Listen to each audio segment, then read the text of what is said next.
하나님 말씀 요한복음 7장 25절에서 39절까지 말씀입니다.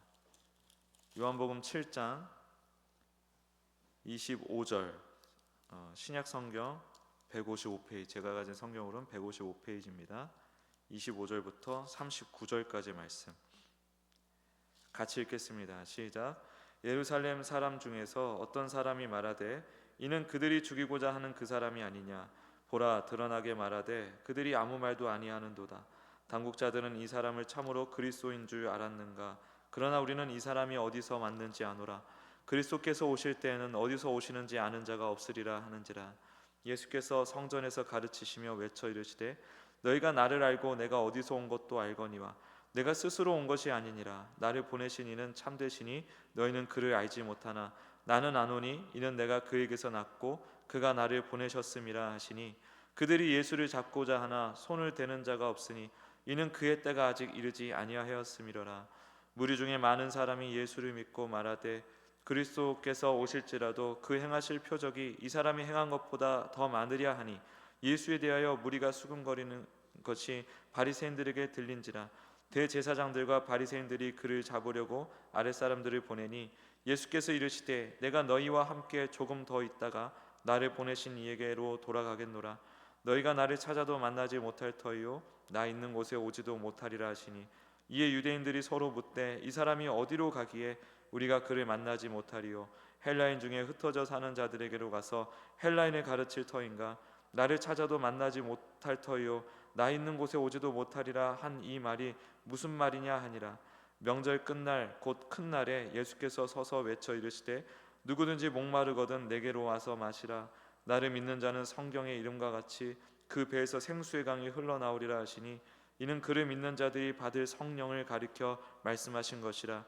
예수께서 아직 영광을 받지 않으셨으므로 성령이 아직 그들에게 계시지 아니하시더라. 아멘. 오늘 이 말씀을 가지고 주님이 건네주시는 생명의 물, 주님이 건네주시는 생명의 물이란 제목으로 말씀 증거하겠습니다. 오늘 본문을 보면 예루살렘 사람들이 예수님을 보고서 자기들끼리 수군거리죠. 이 사람이 정말 메시아인가? 그런데 27절을 보면 그들이 예수님을 믿지 못하는 당당한 이유가 있습니다. 그 이유를 얘기를 하죠. 우리는 이 사람이 어디서 왔는지를 안다. 혹 누군가 이 예수를 그리스도라고 알게 되었는지 모르겠으나 아니다. 우리가 이 사람의 출신을 알고 집안을 아는데 우리가 아는 것이 더 정확하지 않겠느냐라고 생각하는 거죠. 그들이 아는 예수는 나사렛 목수의 아들이었습니다. 집안도 뻔하고 출신도 보잘것없고 어떻게 저런 사람이 메시아일 수 있느냐라는 것이죠. 그런데 예수님께서 그 수군거림에 바로 반응을 하십니다. 28절을 보면 예수께서 성전에서 가르치시며 외쳐 이르시되 너희가 나를 알고 내가 어디서 온 것도 알거니와. 여기까지는 나사렛 출신인 것을 안다는 거죠. 나를 보내신 이는 내가 스스로 온 것이 아니니라. 나를 보내신 이는 참되시니 너희는 그를 알지 못하나 라고 말씀하십니다. 너희들이 내가 어디에서 온지도 모르고 누가 나를 보냈는지도 모르고 나를 보내신 그 하나님이 누군지도 제대로 알지를 못한다. 그렇게 그들의 무지함, 그 무지함을 폭로하시는 거죠. 그러니까 이 출신을 따지는 그들의 기준 자체가 이미 잘못된 것입니다. 하나님이 보내신 분을 사람이 어떻게 가늠할 수가 있겠습니까? 그러니까 그런 기준은 갖고 있었던 거예요. 하나님이 보내신 자를 사람이 가늠할 수 없다라는 생각은 가지고 있었기 때문에 27절의 말미에 보면은 그리스도께서 오실 때 어디서 오시는지 아는 자가 없으리라 라고 얘기를 한 거예요. 무슨 얘기냐면 그러니까 하나님께서 보내신 자는 우리 사람이 어디서 왔는지 알 수 없을 거야. 하나님이 보내셨기 때문에. 근데 그런 기준과 생각을 가지고 있었음에도 불구하고 정작 하나님께서 보내신 자를 만나니까 못 알아보는 것이죠. 이들이 왜 그렇게 외모와 출신을 따지는가? 그 이유는 다른 게 아니라 본인들이 판단의 주인이 되고 싶어서 그런 거예요. 스스로 하나님 노릇하고 싶어서. 내 기준에 맞아야 메시아로 인정해 주겠다, 이런 거죠. 실제로 유대인들은 초막절 7일 내내 성전 제단에 물을 붓는 의식을 행했어요. 물을 막 갖다 부어요.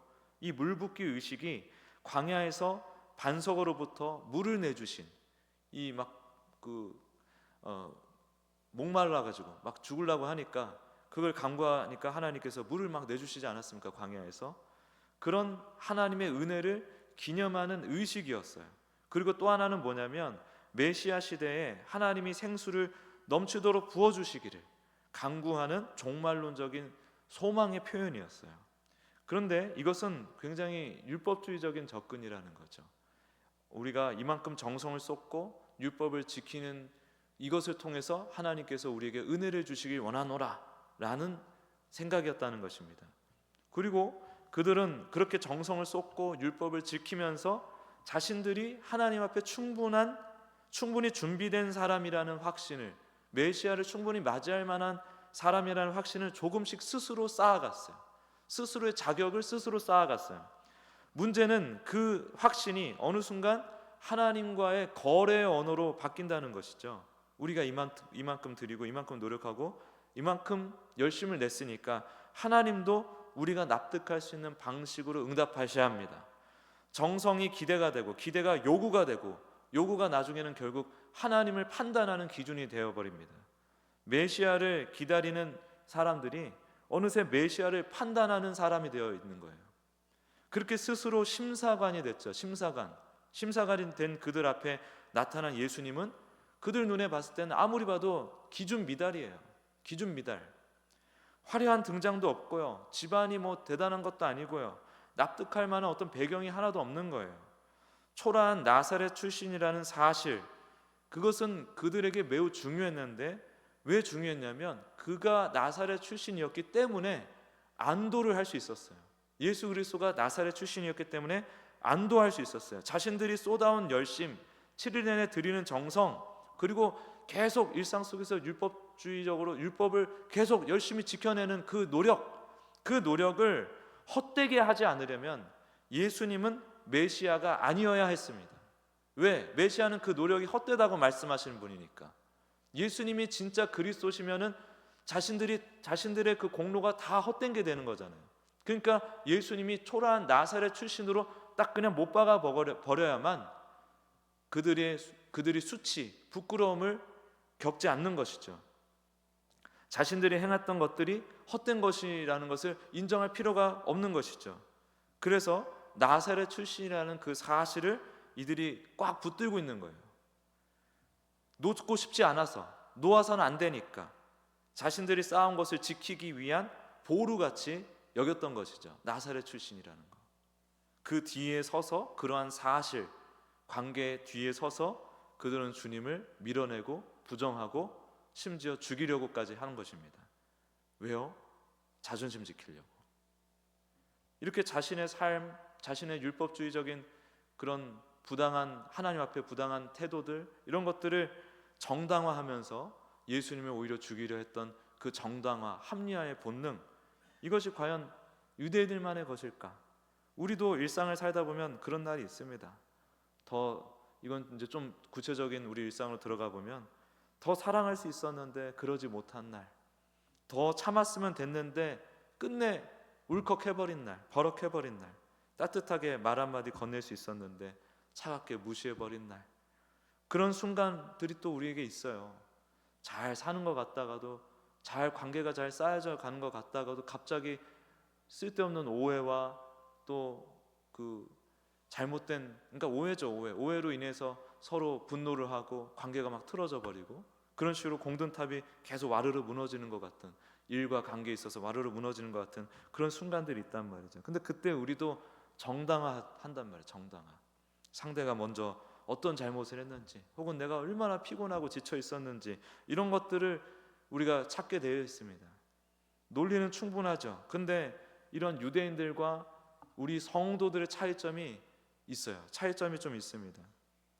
유대인들은 그 논리를 붙들면 편안해져요. 아, 나사렛 출신 하고 편안해져요. 내가 너 무시하는 이유, 네가 나사렛 출신이기 때문이야. 이런 사실관계 안에서 자신들이 안도하잖아요. 근데 우리는 되게 불편합니다. 그 논리가 다 맞아도 불편해요. 누군가 나한테 이상한 엄한 거 가지고 시비를 걸고 화를 냈어요. 근데 가만히 성도로서 생각해보니, 성도의 양심으로 생각해보니 내가 좀 참아줄 수 있었던 거였어요.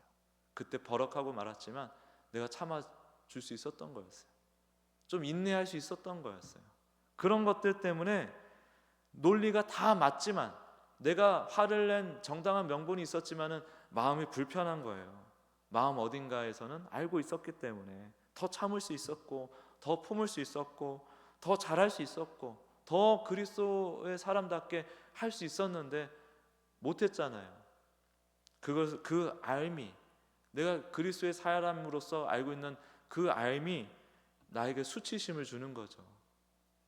그래서 자신의 행위를 정당화하면서도 그것이 온전한 진실이 아니라는 것을 내가 제일 먼저 알아요. 그 수치심, 그 불편함이 바로 성령님이 우리 안에 살아계신다는 굉장히 중요한 증거입니다. 부모님들이 그렇잖아요. 자식 혼내고 나서 괜히 미안하고 마음이 힘들고 그런 것들 있지 않습니까? 사랑하는 사람과 괜히 투닥투닥 하고 나서 그게 그렇게 마음에 못내 걸리고 힘들잖아요. 그런 것들, 그게 사실 수치심이에요. 수치심. 아, 내 실력이 이것밖에 안 됐나? 내가 그리스도인으로서 나름대로 이렇게 많은 공을 들이고 살아왔는데 내가 겨우 이 정도밖에 안 됐나? 결국 똑같네. 결국 연약하네. 결국 아무것도 아니네. 결국 나도 예수님을 믿지 않았던 그때의 모습과 크게 다를 바가 없는 모습이네. 결국에는 하나님의 은혜가 없이는 나는 한순간도 성도의 삶을 살 수 없는 존재구나 라는 걸 우리가 생각하게 되는 것이죠. 그런데 그런 수치심이 막 드러날 때 우리는 습관적으로 도망을 가요. 더 정교한 논리를 꺼내들거나 묻어버리거나 아니면 바쁜 일상 속으로 그냥 들어가 버립니다.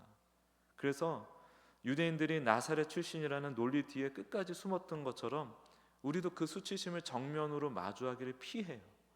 내가 보잘것없는 실력을 가지고 있다는 사실을 인정하기를 피합니다. 그런데 문제는 뭐냐면 주님이 그렇게 도망가게 놔두질 않는다는 거예요. 그래서 피곤하고 힘들어요. 더 정교한 논리를 꺼내들려는 순간 그 논리가 손에서 막 미끄러집니다. 그냥 묻어버리려고 하는데 그것이 계속 떠올라요. 주님이 우리의 발을 붙잡고 있는 거예요. 못 도망가게. 그렇게 붙잡혀서 피하고 싶었던 나의 그 민낯 앞에 결국에는 정직하게 서게 되는 거예요. 인정하게 만드십니다. 그 자리가 비참하게 느껴지는 건 사실이에요. 이건 사실 경험적으로 공감할 수 있는 내용이죠. 어쨌든 그 자리가 굉장히 비참하게 느껴지는 건 사실이지만 그 비참함은 우리를 무너뜨리는 것이 아니라 평생 우리가 그 스스로를 극복하지 못하고 해결하지 못하는 우리의 그 연약한 모습을 우리가 혹은 계속 고집스럽게 쥐고 있는 그 가짜 물동이, 가짜 물병, 그것을 내려놓게 하시려는 주님의 굉장히 지독하고 집요한 사랑의 추적이에요. 추적. 이 7일간의 화려한 물붓기 행사, 이거는 이 7이라는 것은 이제 완전하다는 뜻이 있지 않습니까? 그러니까 인간이 막 최선의 노력을 기울이면서 그렇게 사는 거예요. 그런 것을 상징하는 거라고도 할 수 있죠. 그 7일간의 화려한 물붓기 행사가 끝나고 나서 더 이상 인간이 보탤 것이 없는 8번째 날에 주님이 말씀하시는 거예요. 누구든지 목마르거든 내게로 와서 마셔라.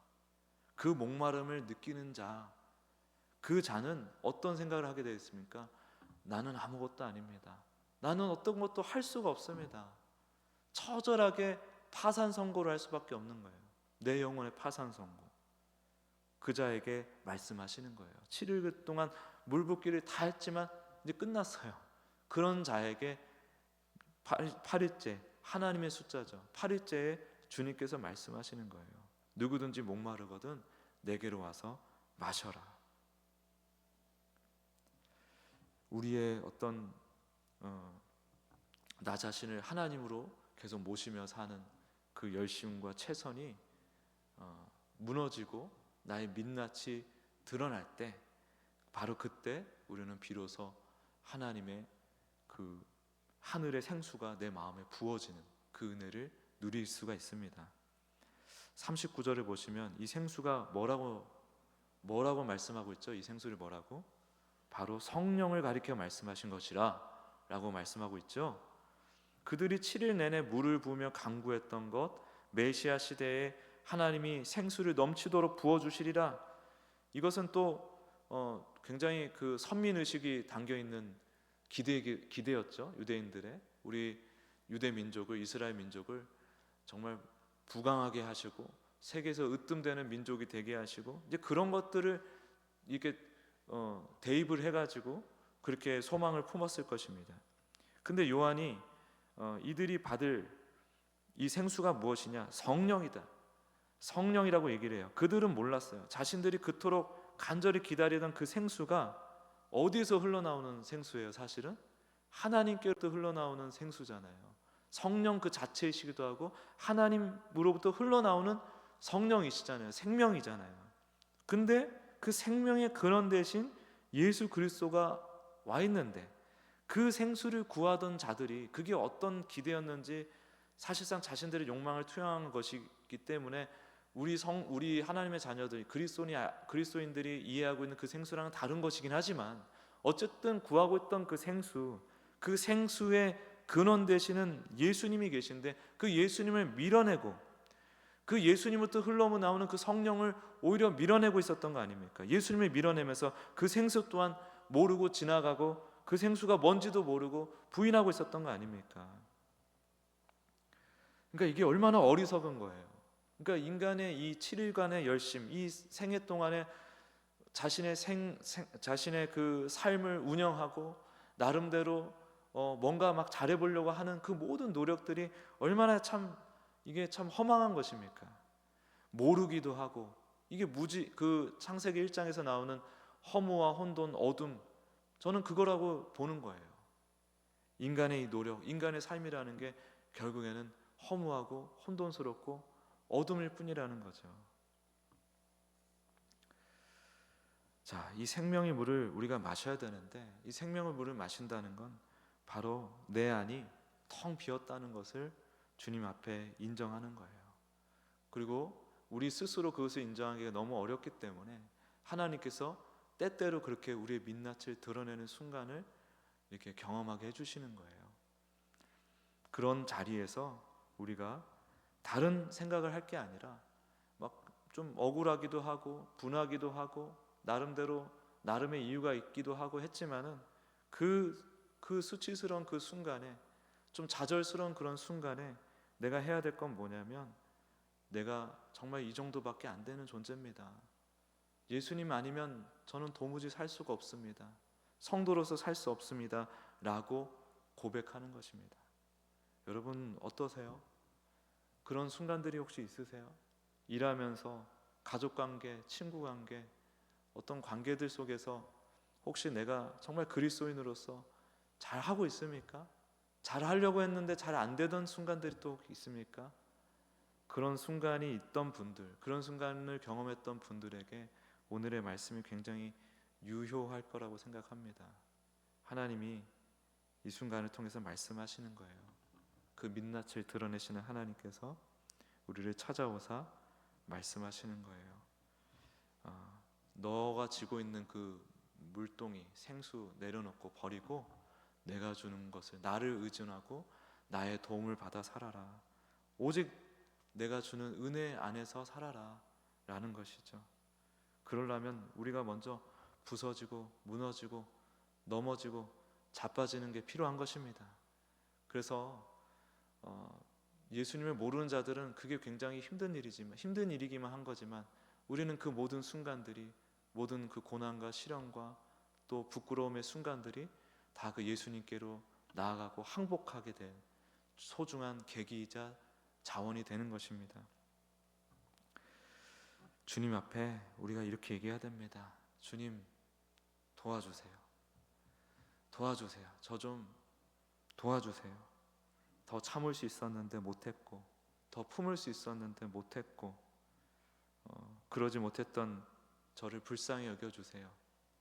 또 주님의 일하심을, 또 내가 원치 않은 상황과 만남에 대해서 내가 함부로 판단했던 것도 내려놓게 도와주십시오. 오직 주님의 인도하심을 구합니다. 도와주세요. 그러면 주님께서 진짜로 도와주십니다. 용기를 주시고 지혜를 주셔서 그 생명의 물이 우리의 영혼을 새롭게 할 수 있도록 마음껏 막 부어주시는 거예요. 다시 관계를 회복할 수 있는 용기. 사과를 해야 되는데 사과를 하지 못했어요. 사과할 수 있는 용기와 지혜를 주시고 또 그러한 타이밍을 허락해 주시기도 하고, 그런 식으로 세세하게, 제가 오늘은 약간 관계적인 부분에 조금 좁혀서 말씀드리긴 했지만 지금 이 말씀이 여러분 각자의 삶에 어떤 순간들로 이렇게 치환이 될 것이라 생각합니다. 아무튼 그런 부분을 회복시켜 주시고 정말 아름다운 결론으로 이어질 수 있도록 하나님이 반드시 도와주십니다. 그것을 한번 우리가 경험해 보면 좋겠어요. 저도 그런 경험들이 많이 있습니다. 저는 분노가 많은 사람이에요. 과거에도 많았고 지금도 있긴 있습니다. 과거에 비하면 얼마 없지만은 과거에는 정말 많았어요. 분노로 꽉 차 있었던 것 같아요. 그래서 제 기도 제목의 한 3분의 1은 거의 반절 가까이는 주님, 이 분노를 제어해 주십시오. 이 분노를 제 마음에서 좀 치워 주십시오 라는 거였거든요. 용서하지 못하는 어떤 일들, 사건들, 사람을, 그것 때문에 너무너무 제가 힘들고 고통스러울 때마다 그런 기도를 올려드렸습니다. 저는 이 감정을 통제할 능력이 안 됩니다. 저는 제 자신을 온전히 운영할 자격이 안 됩니다. 능력이 안 됩니다. 주님, 그냥 제 자신을 있는 그대로 주 앞에 드리오니 이 마음속에 저를 막 휘젓고 있는, 엉망진창으로 난도질하고 있는 이 분노의 감정을 다스려 주십시오 라고 기도를 하면 정말 기가 막히게 그 감정을 다스려 주시더라고요. 그래서 제가 이렇게 사고 안 치고 이 자리까지 계속 나올 수 있는 거 아니겠습니까? 주님의 은혜로. 여러분, 그렇게 우리 영혼을 새롭게 하시고 우리 모든 관계, 또 더 잘하고 싶었는데 못했던 그 자리에서 더 잘할 수 있도록 다시금 힘을 주시고 용기를 주시고 지혜를 주시는 주님을 오늘도 의지하고 철저하게 항복하며 주 앞에 나아가 도움을 구하고 누리는 모두가 되시길 예수님의 이름으로 축복합니다. 우리 찬송 하나 부르겠습니다. 314